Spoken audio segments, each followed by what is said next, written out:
ყველას მოგესალმებით. დღეს ვასრულებთ მიწის სამუშაოებს. ლიანად შემდეგ გადავალთ შემდეგ ეტაპზე. არ ვიცი რამდენად გამოგადგებათ ეს ინფორმაცია, მაგრამ მაინც გეტყვით თუ რა დაჯდა სამუშაოების ჩატარება.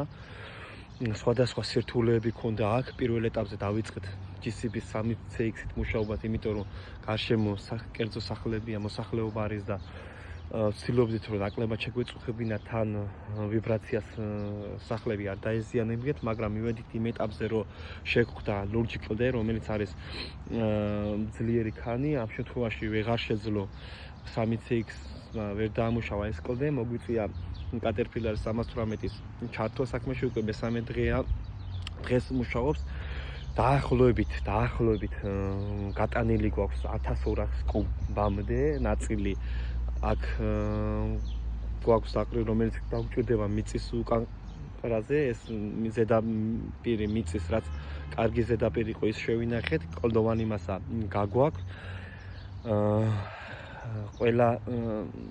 ყველა სამუშაო სხვადასხვანაირია, ყველა სახლის საძირკველი სხვადასხვანაირია, სხვადასხვანაირი ნიადაგი არის, ამიტომ ყველაზე რთული ნიადაგი ალბათ თბილისში რაც არის, ეს არის კლდოვანი ადგილი, რომელსაც ჭირდება კოდალით მუშაობა, რომელიც ხარჯებს ბევრად აძვირებს, ძირითადად ამ შემთხვევაში კომპანიები არ იღებენ ვალდებულებას და არ მოდიან იმ მოლაპარაკებაზე, რომ კუბატურობაში მოგველაპარაკონ.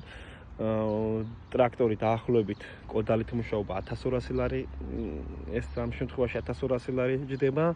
ერთი მანქანა 20 კუბიანი მანქანა, რომელსაც გააქვს ჩვენი კლდე, დაახლოებით 300 ლარია, დაახლოებით გატანილი გვაქვს 60 მანქანა პლუს დაახლოებით 230 კუბი მიწის მასა აქ გვაქვს დაყრილი. დღეს ალბათ კიდე ამოვა ალბათ დაახლოებით 150 კუბი, ასე ვფიქრობ, ნახოთ რა იქნება, ბევრი აღარ არის დარჩენილი. საბოლოო ჯამში ეს თანხა 30000 ლარს მიაღწევს რა. ეს არის ჩვენი მიწის სამუშაოები. არ ვიცი ვის რამდენად გამოგადგებათ, მაგრამ ამ ინფორმაციასაც მაინც მოგაწოდებთ რა.